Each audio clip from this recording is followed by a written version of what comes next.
Welcome to the Streets and People podcast presented by Get Around Cabo Car Free.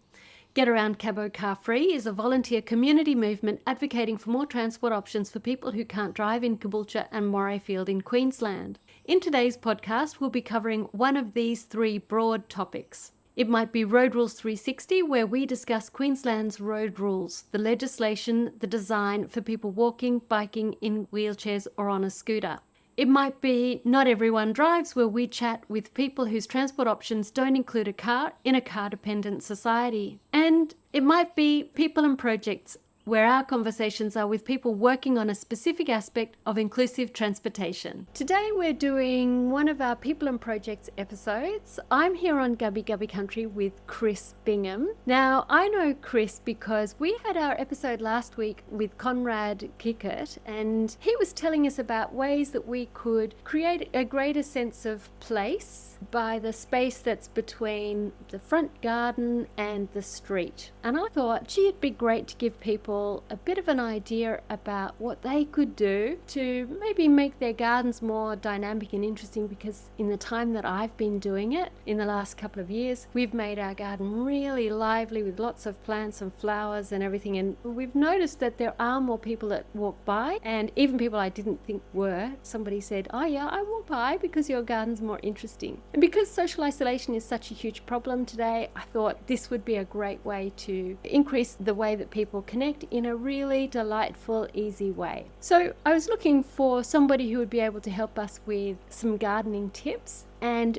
Chris I met at the Eco Fest in Moreton Bay on Saturday, and he said that he had some hints and tips to be able to share with us. So, welcome. I really appreciate you coming along. Happy to be here, Wendy. No, thank you. You were at the Friends of the Lagoon Creek stall. What is Friends of the Lagoon Creek? So Friends of Lagoon Creek is a bit of a community nursery, bit of a community organising group dedicated to restoring and maintaining the Lagoon Creek section through Caboolture. And so can you buy plants there, native plants and things like that? Yep. So we run a commercial nursery section. My experience of council garden centres is they're usually fairly heavily discounted. You get really good quality plants. Everything we do is fairly cheap. I don't know where you'd find tube stock, for instance, is cheap in the local area. And everything's hand sown, hand germinated, hand cultivated. I did once volunteer at a council nursery. I was really impressed by the level of fastidiousness of care of the pots, making sure they're clean thoroughly so you don't get the infectious diseases. So I presume that's the same with you guys. Absolutely. Actually, recently we've just punched up our biosecurity policies because of the fire ant treatment in the local area. We're very on top of that stuff. When a plant gets sick or anything like that, or you lose, a couple of hundred tubes to, myrtle rust, God forbid, or something along those lines, it's heartbreaking. So you do your best to just prevent that from outset. How did you become interested in this whole area of Lagoon Creek and gardens and plants and nurseries? How did you come into that space? I came about in quite a roundabout sort of way. I've always been very interested in being involved with community organisations, and particularly ones that dare to want to change the world just a little bit for the better. I had moved up to the Caboolture area to live with family and stuff like that, and was looking for something to become involved in, and another non-for-profit community organisation were running conservation traineeships. And I had recently gotten very interested in mushrooms and mycology as a broad subject, so I thought, conservation, mycology, these two should go together pretty well. And before long, found myself at Lagoon Creek volunteering most days of the week. Pretty hands-on there. Well done. And I do know, because from running Get Around Cabo Car Free, I think people often underestimate how much work and effort goes into running and participating in community groups and how extensive the need is and the desire. So I presume you guys also want volunteers, is that right? Yep, that's correct. We always want more volunteers, particularly for our land care team. In land care, we go out onto a reserve site that our nursery is situated on and engage in a bit of bush regeneration, removal of invasive weeds, replacing them with natives, just the sort of gist of it. And do you take anybody of any age for that? Yep, absolutely. And you train them to do it, so you don't need to know anything about it before you start. Somebody will help you, give you advice about what you're supposed to be doing. And So I would say if you're interested in learning about it, joining and becoming a volunteer is the quickest way that you'll learn about botany, horticulture, conservation. The bar of entry is exceedingly low. We want to make sure as many people as possible have the chance to be involved in this, learn this stuff. Science is locked behind paper access and stuff like that. People feel, I know myself did at least for a good while, very distant from it. And, so we very much want to have people come in and educate and train them. And what about physical abilities? Do you have restrictions on how people can assist and what you can do for physical disabilities? Some of the requirements can be quite physical, but by that same token, we always try and find ways to involve people. We've had a person who has a maximum lift weight of about, 2 kilos, and we just get her to write out plant descriptions that we use for our stock. She gets to be involved and, doesn't put strain upon her body. Now I'll ask you about plant things, and I'm really keen to have ideas that are really cheap, that maybe include things that you could use, recycled things perhaps even, things that are interesting, dynamic. It may or may not be native plants, obviously a strong bent of yours, but I think not everybody can get out to the Lagoon Creek. Some people like to have pretty flowers anyway. People with disabilities, anything at all. So let's start with, say you've got an 8-foot fence. You're renting in a house and you want to do something, but you don't know what, and you haven't got much money and you don't have much skill. What are some ideas that you can suggest to make it inviting in some way?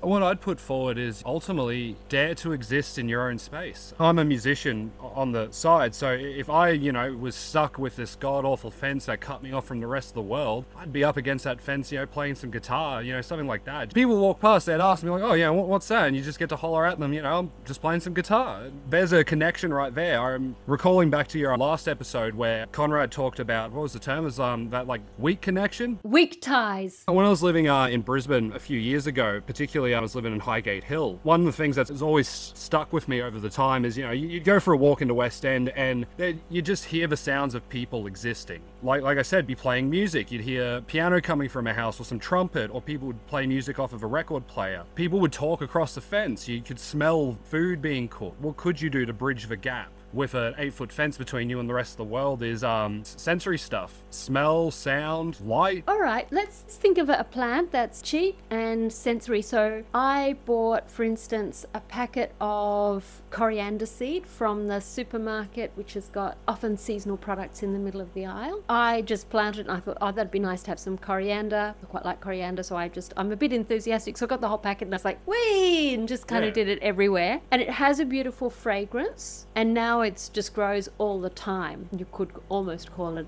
a weed at some level. I was amazed at how easy it was to grow coriander, actually. Any other ideas that I've scented to help people sort of stop into the space? Your lemongrass right there just lets off a scent. You replace your lawn with lemongrass and mow that, everyone will associate that street with the smell of lemon. Melaleuca timophilia, lemon myrtle right there can be quite scenty at certain times of year. Leptospermum petrosoni, lemon-scented tea tree. 3-meter tall bush, you can smell it, it's striking. Prosenfera ovalifolia and Prosenfera nivea, another bushy, these guys are bushy too. A native mint and native thyme, respectively. Yeah, and they're cool because they bring in birds. You can get a lot of those bushy things quite cheap. Seed can be quite cheap, and you just have to really invest time, but stuff like that just brings in birds, brings in people. So do you need a special type of soil? Could I just use ordinary potting mix that I get, say, from the supermarket or the big hardware shop? Can I order it online? Like maybe if I have a disability and I don't have a car, can I order these things online? Oh, absolutely. I routinely order things online, yes. In terms of potting mix, they're all Australian natives, and my understanding about Australian natives is that they have a different soil need. They don't like the sort of quite such rich soil. So if I just got an ordinary good quality potting mix, if I was in a rental place, I might not want to plant a tree. Could I do a pot or something? Tell me a little bit more about how to get that to work. Really, when you want to germinate seeds, most seeds seeds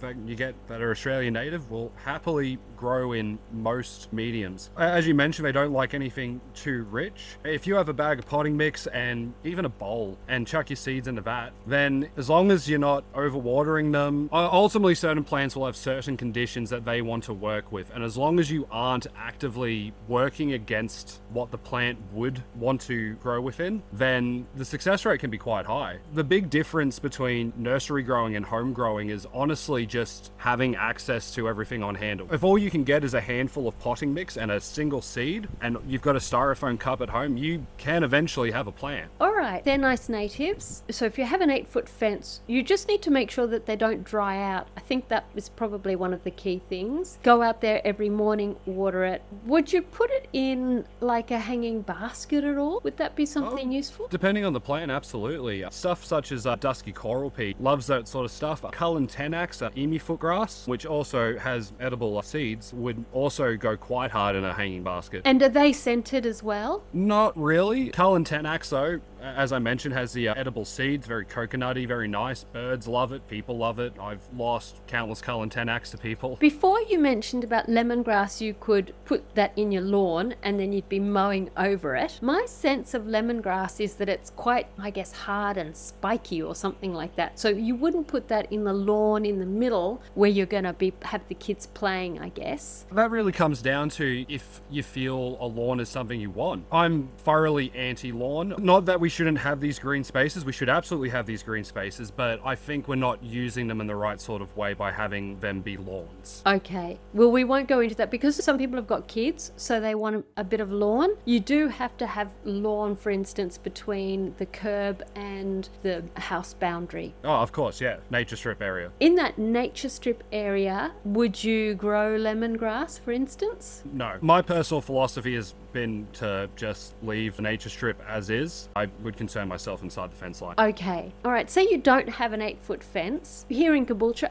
most places are houses and they have a front yard. So my neighbours across the way, they have a fence. It could take a climbing vine or something like that because it's quite black and harsh looking. Is there anything that would grow nicely on that to encourage the people passing by to appreciate it, to comment on it, to form those weak ties that was in Conrad's episode? As you mentioned about something viney, I'd look at things such as monkey's rope as a common name. It's not particularly striking per se, but it looks like a rope. Actual stem of the vine itself gets quite woody, and I've commented on it, neighbors have commented because it occurs natively in this area. Something like that. As I mentioned earlier, dusky coral pea, it's got quite a nice sort of arrangement in its leaves that people can find quite distinct and drawing. Goodenia rotundifolia gets a nice yellow flower. That tends to want to sprawl across the ground though, but I think you could probably train it without too much trouble. And so if you had, say, fence, so you might want to grow something in the middle of that and fill up one fencing panel and another fencing panel and then another one with different things to just make it more interesting and enjoyable. Anything scented that you think would be nice? I don't know about scented per se. Once you start getting to bigger sort of plants that aren't quite trees, scent tends to go out the window a little bit. Australian plants aren't nearly as aromatic as cultivars and horticultural import. You're sort of really trying to promote Australian plants, but not everybody's so keen on those. My knowledge base is entirely in natives. I know next to nothing about exotics. Okay, well this is good to know. Nonetheless, I'm sure that if you got a packet of seeds from the supermarket, parsley or even some pretty flowers, poppies and anemones and carnations, and you can buy those, the $2 shops, those places, and they often have a stand with some flowers on them, vegetables and things like that. My tendency is always want to make the garden very productive, but now that we've got all these flowers, I realise that it's really nice to have quite a lot of little flowers growing as well, just to make it interesting and dynamic. What I did is I got some horse manure delivered to our house, and then we got some seeds and just watered it every day. Have you got any ideas about those sorts of things as well? Flowers can in and of themselves be quite productive for the garden anyways. You'll draw in pollinators, which in turn just leads to everything else becoming more pollinated, more fertile over time, So I don't necessarily want to discount flowers as, not being productive. Mulching and preparing the ground soil and stuff like that for whatever you're intending to plant down the line's definitely a good move. Itself can become a bit of a communal thing. If you talk to your neighbors like, hey, I've got this manure, I've got this mulch, give me a hand mulch in the garden, I'll come and mulch yours. That right there's, like a strong connection. When you say mulch, what is it, straw or hay or something? You get those cubes from the big hardware store, and often you can get those from the supermarket when it's the right season. Grass clippings can even be mulch. If you happen to see, some arborists or tree loppers around, most of them want to dump all the stuff they've mulched up and shredded in the back of their truck for free. There's a lot of different ways you can gain access to, wood chips, grass, straw, hay. Are there any that you suggest that you shouldn't use? I think it comes down to what condition your soil's in the first place and what you're looking to plant. If your soil is very degraded, very acidic, just awful stuff, then go heavy duty. You're talking your wood chips and stuff like that. If your soil's pretty good and you don't want it to become totally inundated, for instance, straw's good. It all really comes down to what you're really looking to do and what you're working with in the initial. How would you know if your soil was acidic, that it had been degraded? So if I look out on my lawn, how would I know that? At a glance, it's not something you can sort of determine. You can look into soil pH testing kits. You can look into the history of the town or the street that you live in. Oftentimes you'll find out that, 60, 70 years ago, this was farmland and, cows squashed it back down and then, they put houses on top of it. That can inform, the quality of the soil. For instance, Lagoon Creek Reserve many, many, many years ago was a dumping ground. You go down far enough, you hit that bad soil again and you start digging up artifacts from way back when. So go for a dig. If the soil that you're pulling up is, lush, dark, damp, full of life, such as worms or bugs and stuff like that, that's good soil. That's one of the quickest ways you can test is just dig it up and take a look. If you've got a spade, we've got actually a half moon edger. I don't know if you know that tool. That's very cool. It's a really good tool. It's a half moon, so it's a semicircle with a zigzag blade on it. Yeah. With a little platform, and you can step down. We've got lawn, we've got buffalo, which I don't like. I'm pulling it up little by little. I've got one of those half moon edges and I stand on the edge of it, and then I can pull up a little square, for instance, pull out the turf, turn it upside down. That's what I do. I don't know if that's the right thing. Should I be doing that? That will presumably kill the grass in that area. Is that right? Yeah, well, that would help kill the grass. If you put some cardboard down over the grass, as unsightly as it might be, that too will kill grass off in time. Turning soil like that can dry it out and kill off the microbe layer, which you need that microbe layer if you want anything to grow there and be healthy. Okay, I see that there are different types of lawn in my garden. So sometimes it's buffalo, which is almost like a turquoise colour with quite neat look. It has these long runners everywhere. I also have paspalum, which is more spiky. And so I've been trying to dig up paspalum, but I noticed that it grows a lot where the soil quality is quite poor. Does that feel about right? Yep, that sounds about right. Paspalum is something that we work with on land care quite a lot. It's monstrous invasive grass in our context. Reasonably, if you had a hoe, you could probably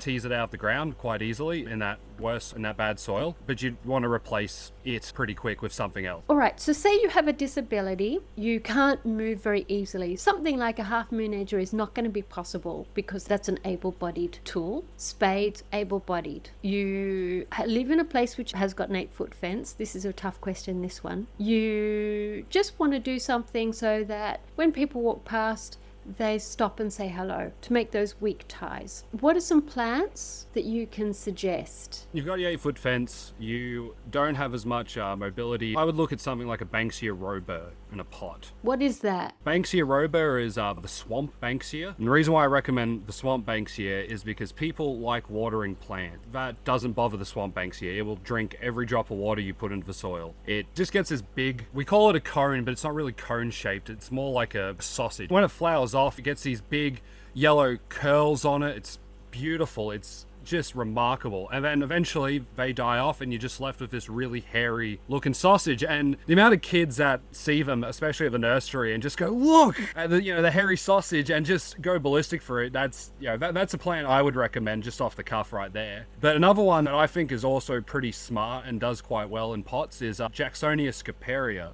the dogwood, just because it doesn't grow leaves. It grows these things called like phylloides, and they don't look anything like leaves. They're like spindly little fingers that come off the plant. I'm yet to meet someone that hasn't been weirded out enough to ask about it when they've seen it. It's just one of those plants that begs to be investigated. You could put it in a pot. You would get, maybe if you had an NDIS person to help you set it up, you just probably might need an able-bodied person to be able to get a pot. Would it be a pot like quite a heavy terracotta one? Would it need quite a big pot? Yeah, so tell me, how would I get one of those? How much would I likely have to spend to get the pot, to get the potting mix, to set that up? So those two plants that you just said there. Pots can be as expensive or as cheap as you want them to be. Just about anything that can hold something can be turned into a pot with not a lot of work. As long as there's a hole in the bottom for water to drain out, anything can be a pot. That can be as cheap as you like or as expensive as you like. Some people get old buckets and drill holes in the bottom of them. Some people get ice cream containers and use them. Obviously, once you start getting towards your bigger shrubby guys like Banksia roba or Jacksonia scaparia, you want to look at bigger things. You get like a big 10-liter bucket of ice cream. Finish that, in a couple of weeks. That right there will house them for a good long while. As for potting mix, it depends where you go and what you're like looking at in terms of quality, but that can range anywhere from $10-15 for a couple of kilo bags up to,